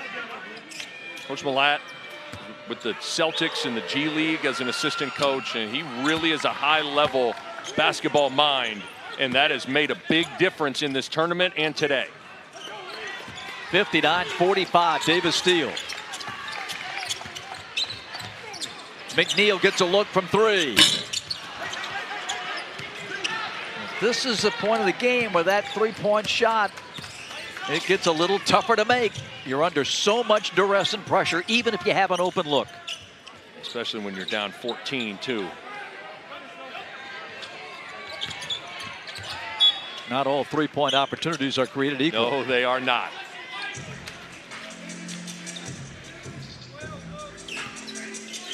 The largest TBT crowd in Lexington history in stunned disbelief. Taylor. 5 on the shot clock. Gave up a mid-ranger. Corner three for Clemens, no. And this one thrown away. The outlet pass beyond the reach, a good one. You see Bell, he took his eyes off. Goodwin. He started looking up the floor as he threw that ball and thought Goodwin was going to start running up the floor. Keep in mind, the largest deficit a team has ever come back from inside the Elam ending is 10. And Kentucky staring at a 14-point deficit with 31 seconds before we shut the clock off. And if Davis Steele, they're oh so close to being able to take it to that 4-minute mark, calling timeout and triggering the Elam ending, but they can't quite on this possession here.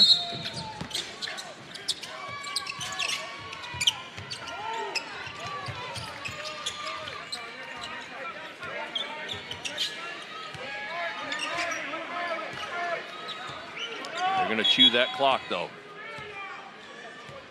Now we have a whistle. Jeff Anderson stopping things here. I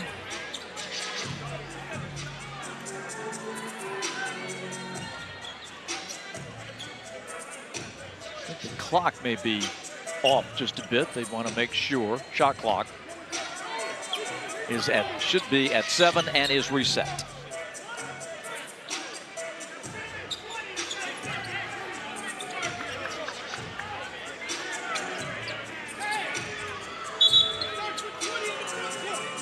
There's still conversation here with the officials. I don't know why that wouldn't be a fresh 30. James Maynard Bell got the rebound. He had possession of it and threw it away.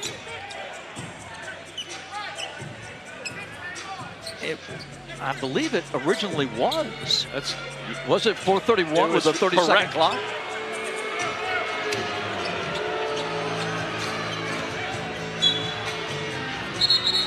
Well, that benefits La Familia if they get a stop. Because you talked about it, how they couldn't run it out. This is what it should have been. It's more about, to me, what the clock was reset to. But Taylor, air ball out off Nate Watson. And La Familia is going to get a chance to knife into the lead here. If they could somehow bury a 3, it would keep hope alive for the Elam ending.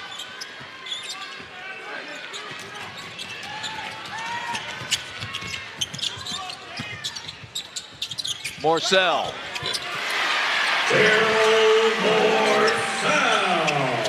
Call timeout if you're Davis Steele. And they take it. They just were waiting to get the ball over the midcourt line. And the timeout is taken. That stops the game clock and sets the target score at 67 for the Elam ending. $2 million at stake when we come back.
We are now into the Elam ending. The target score is 67.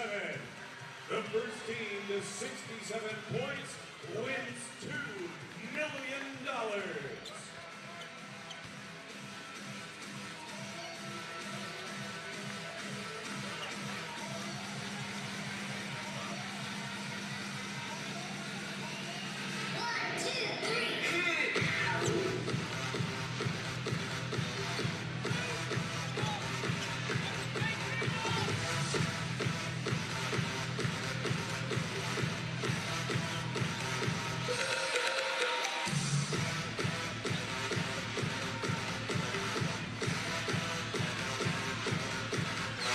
It has come down to this, our Elam ending. The game clock has been shut off. The target score established by adding 8 points to Davis Steele's lead. The target score is 67. The first team to hit that will win the $2 million. The shot clock continues on. Team fouls continue on. It's 4 for Davis Steele, 3 for La Familia, as we come down now to the Elam ending to decide the tournament champion. Davis Steele had the possession to set the target score, and now they've got 20 seconds on the shot clock. A quick 3, a drive by York, and a miss. York missed Watson on the roll there, and instead a tough 2. And a pickoff by Clemens over to York. Down the middle to Taylor, and they're 6 away. First basket just allows you to breathe a little bit.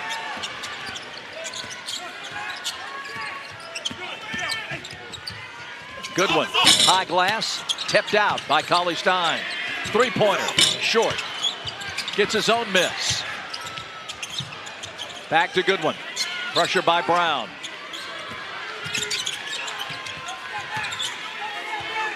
La Familia has got to find a way to score 20 points. Dunk follow. That's 2 of them for Cauley-Stein. Goodwin's got to be in attack mode.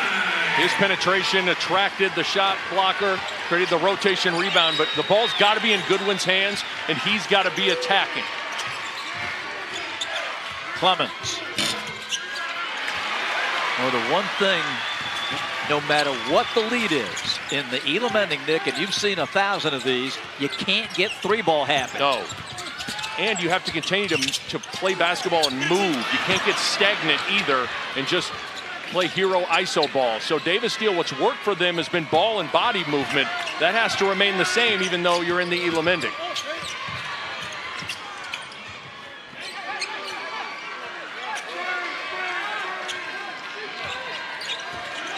York. Shot clock at 10. Cauley-Stein got a hand on that one. Step back, fire, miss, air ball, and it's out of bounds to La Familia. Harrison and Nate Watson got all tangled up under the glass, and Harrison saying, come on, man. That's a clutch defensive sequence, though, from Willie Cauley-Stein. He got put on an island against Gabe York, understood the shot clock, and understood who he was guarding. So he crowds him, forces the 3. It's an air ball and a stop for Kentucky. You just got to chip away at this thing. It all starts with the defensive end of the floor. La Familia's track record over the past 2 weeks is they've done that, Nick. Yes. They've gotten to the Elam ending, and they've really juiced it defensively, but they've not had a mountain to climb like this. But if there's a team that's built to just choke a team out for 10 straight minutes, it's La Familia. Good one. Harrison. Corner 3 is good by Goodwin. Look out. Crowd doesn't need much to get behind their beloved Cats. Davis, that's up for grabs. Pulled out of the air by Taylor, now to York. Davis Steele 6 points away. Taylor on the wing. Whitney defending.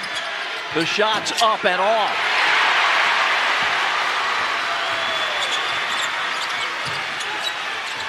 Well, no Willie Cauley-Stein on the floor, so you got shooters and guards everywhere. You can switch everything and drive it. York went down. Morcell gets inside, and he's fouled. Well, whether it was not wanting to shoot or unselfishness, a couple of Wildcats turned it down, but Archie Goodwin doesn't. We said the Elam ending time is Archie Goodwin time. One of the better possessions ends in a rhythm triple. Got to have it, and Goodwin does. Focus on the foul line. Baltimore native Daryl Morcell. Another missed foul shot. They've made 14, they've missed 14. Unbelievable. And every point crucial in this Elam ending. Now Davis Steele.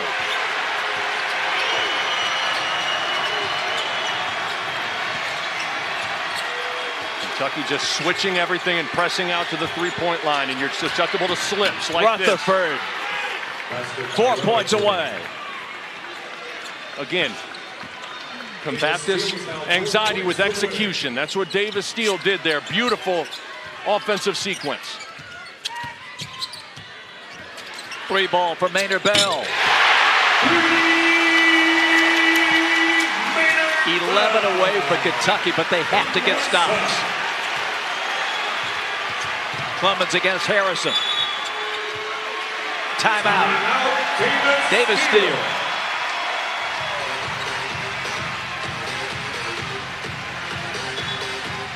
Well, finally, the lid coming off the basket from beyond the arc. You saw Goodwin hit a triple there, a little empty side pick and pop.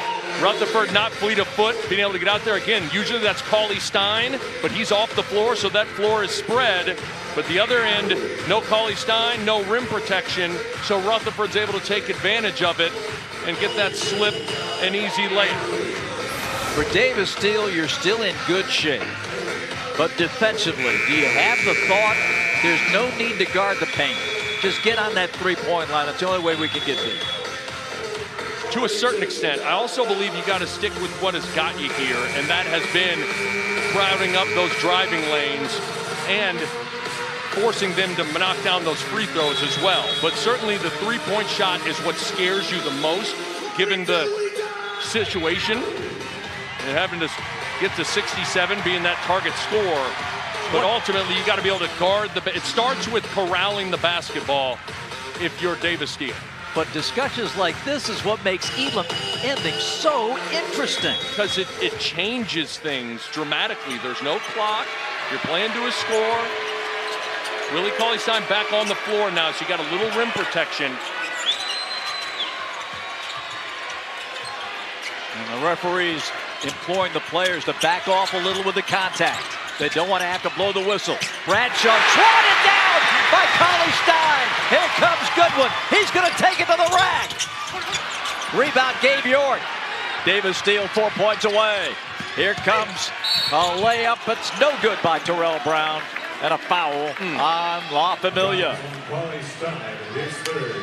Boy, Willie Cauley Stein gets back on the floor. He makes his presence felt immediately with the volleyball spike block that springboards Archie Goodwin the other way. He can't get it to go down, and it's a run out for Brown, who's now at the free throw line. Timeout, La Familia.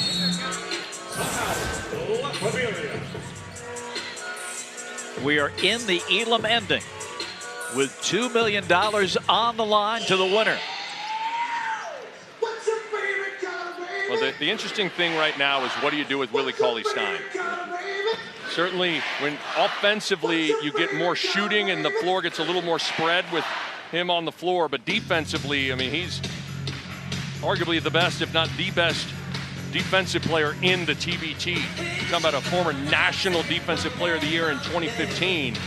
So one of the things you got to figure out is what you're doing with Willie Cauley Stein. It looks like he's still in the game here. 11 turnovers forced, 8 of them by steals. They blocked 6 shots. But here's what the Kentucky team is up against. Terrell Brown's going to the foul line.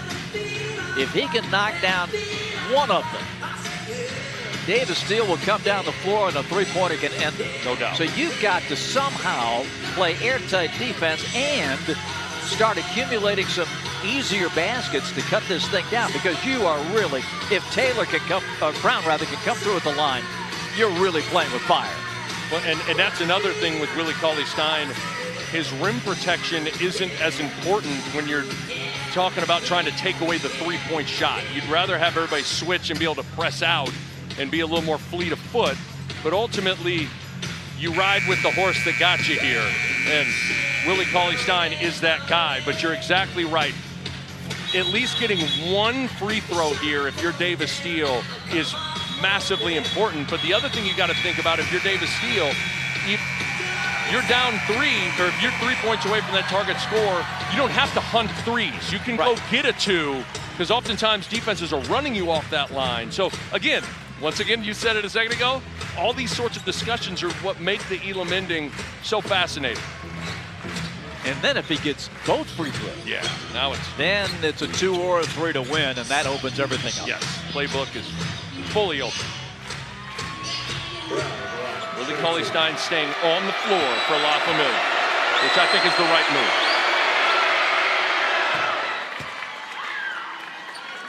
move. 3 away from $2 million.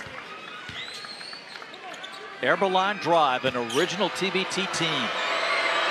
Lampooned by Sports Illustrated back in the day. Eberline Drive, a cul-de-sac in Michigan, where the co-GMs Matt Mitchell and Jacob Hirschman grew up. And they've got a chance now the next time down the floor to win it.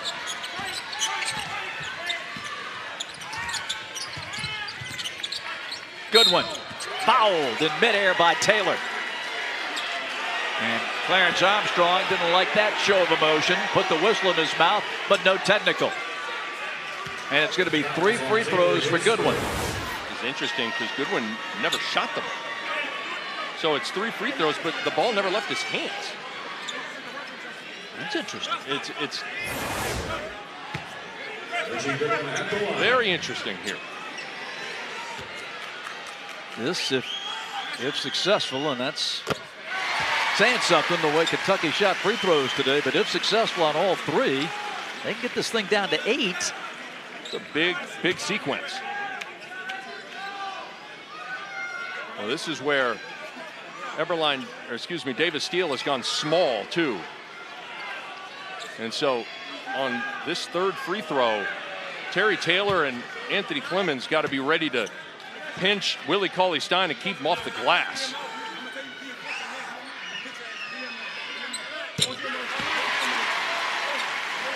So this rebound is going to be crucial here. That guy right there has got to smell blood with no Nate Watson or Rutherford on the floor for Davis Steele. A lot of chatter on that foul line. Goodwin hits all 3. 59, 8 away for Kentucky, 2 away for Davis Steele. Well, the reason you go small is because you need ball handling on the floor right now. You got multiple guys that can bring it up. Here we go.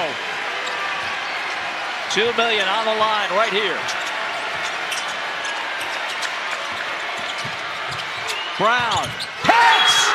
The Reds to Rich's story comes true! Davis Steele is the TBT champion! Terrell Brown with the floater! What a shot! Well, the hero in the last Davis Steele win over the Mecca is the hero for $2 million. Terrell Brown, a ridiculously tough floater. Champs, Davis Steele.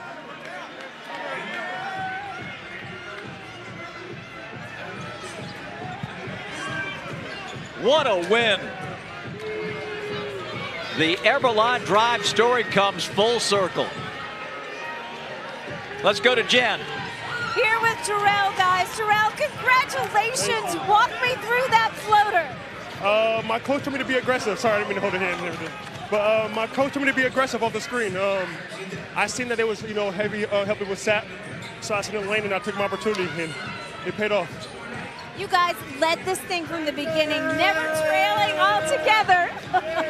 And he gets the ice bath for it. $2 million and an ice bath. It's worth it, I think, absolutely, right? Absolutely. It's worth every minute. I mean, we came together with these guys in 2 weeks. And these guys are my brothers, man. But the other my brothers, I mean, we've been here 3 times in a row. Final Four, and then championship game last year. This year, it was destined for us. It was destined for us. What was the difference this year that pulled you through? Experience. A lot of guys came back. We had a lot of experience. And My bad. it was this experience for my guys. You know, we had a great group of guys here that all wanted to win for each other. It wasn't about one individual, it was for everybody. So it's a great experience. Well, go put that placard up. Congratulations, Terrell, and enjoy that prize money. Yeah, I appreciate it. Terrell Brown wins a G League championship with Greensboro, a Summer League championship with Charlotte, and a TBT title for Davis Steele. Not a bad 2026. Not bad at all. And credit the coaching staff for Davis Steele for putting Terrell Brown in to close the game. And playing with confidence. That's over Willie Cauley-Stein for $2 million. And it's been a long time coming for Davis Steele. Multiple trips to the championship game, 3 trips to the championship game, multiple trips to the semifinals, been knocking on that door, and they finally kicked that door down on the road in front of a hostile crowd. What a feeling. Davis Steele, the TBT champions. And when we come back, don't go anywhere. We've got the check presentation, the trophy presentation. It's all coming up on Fox. 67-59 is the final score. Terrell Brown Jr. from coast to coast with the winner.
For the second consecutive season, Davis Steel wins a TBT game in Lexington at historic Memorial Coliseum. This one comes with $2 million attached. And surrounded by friends and family, the Davis Steel team is ready to accept their winnings. Let's go to Jen. Bob, this victory has been 14 years in the making. This Davis Steel squad, the last remaining original TBT team. And of course, with us right now, we have the founder of TBT, John Mugar, a historic moment. After 14 years, congratulations, Davis Steel. Congratulations, gentlemen. It took 3 times, but Bob, Nick, the third time was the charm. They are now solely in control of that TBT trophy, which, gentlemen, by the way, weighs about 70 pounds. And guys, you don't just get a trophy. This also comes with 2 million reasons to have worked this hard. Co-founder Dan Friel, I'll let you do the honors. $2 million made out to Davis Steel, courtesy of TBT. Gentlemen, congratulations.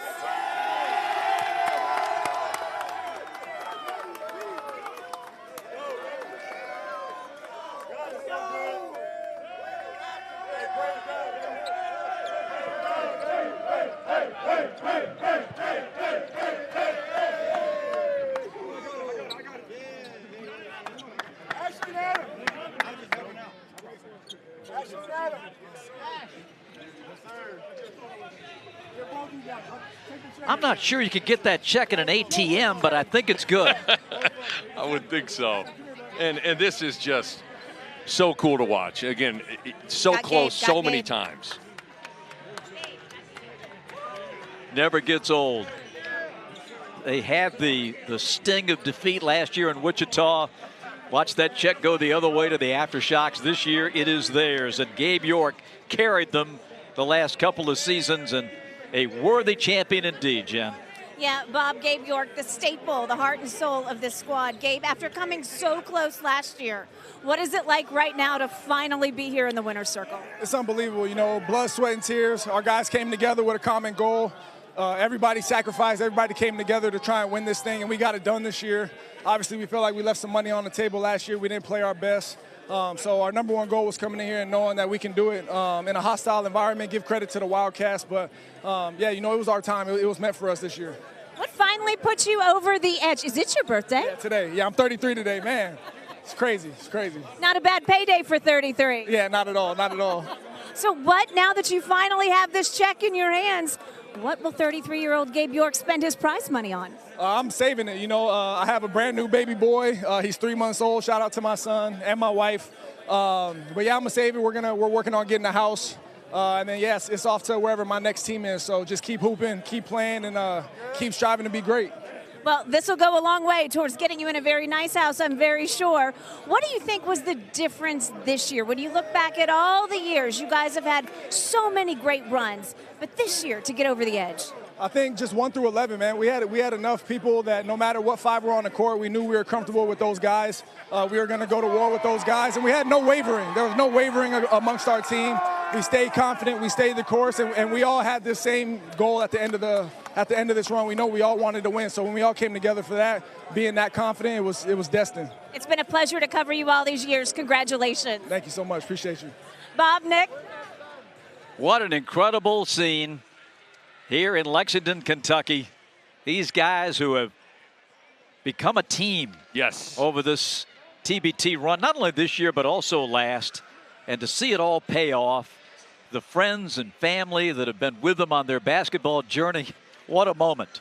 Yeah, and you heard Terrell Brown say it, you heard Gabe York say it, experience matters. And certainly you have to have the non-negotiable level of talent, and you have to have the coaching, but experience, in particular TBT experience, this is such a unique event with the Elam ending where experience really showed today. I thought basketball is a chemistry and trust sport, and I thought the chemistry and the trust was through the roof for Davis Steel. No one is happier than Matt Mitchell. The dream, Jen, has come true. It certainly has, and that was a dream so many years in the making.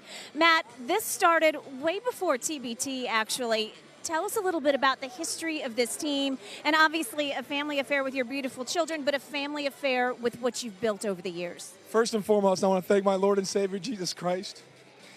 Without him, I'm nothing. But my wife was the first fan to walk through the very first TBT game ever. I played in the very first TBT game ever, and I was hooked on the idea. I was hooked on the concept. I decided to be a GM to put a team together that could win it. It took us over 12 years to get here, and I have my boys with me the whole time, teach them a lesson, never give up and never quit. We've gone through a lot to get here. I'm proud of what we've done, but we wouldn't be here with a lot of other people. And so I've surrounded myself with good people. They've done so much taking work off my plate, so I'm just thankful, and I'm excited to do this with my family. What started as a neighborhood dream from your childhood memories, now culminating here with your children. Introduce us real quickly to these fine folks. Jake Hirschman should be here. Jake! We should get Jake up here. Jake is Mr. Eberline Drive, so this is the story on the history here. Yeah, I don't know. I don't have many words. It's I wasn't sure we'd ever get here, but just, man, I persevered despite being the lost cause and the worst team ever, and we played in the first 2 ever TBT games, and now we're $2 million champions. I was going to say, you took the question out of my mouth. At one point, ESPN referred to you as the lost cause of the TBT, the worst team. You actually went to the hospital with injuries after the game. Is it surreal how far you've come now? Yeah, I wasn't sure this would ever happen. Like you said, I literally played one half of basketball, got dunked on, stretchered off to the hospital. But like I said, didn't give up. You just keep persevering and just trusting God and each other, and we did it. Guys, congratulations, Bob, Nick. It is a story of perseverance. It's a story of friendship. It's a story of family. Guys, enjoy this win. Thank you, John. Gentlemen. From a cul-de-sac in Michigan to TBT champions, the story of Eberline Drive and Davis Steele today. What a run it has been. We thank you so much for joining us on Fox. It's been a pleasure. For Jen Hale and my partner Nick Bob Rathman, thanking you for joining us. We hope you enjoyed it. TBT 2026 goes to Davis Steele. They win it in Kentucky, 67-59. From Lexington, so long.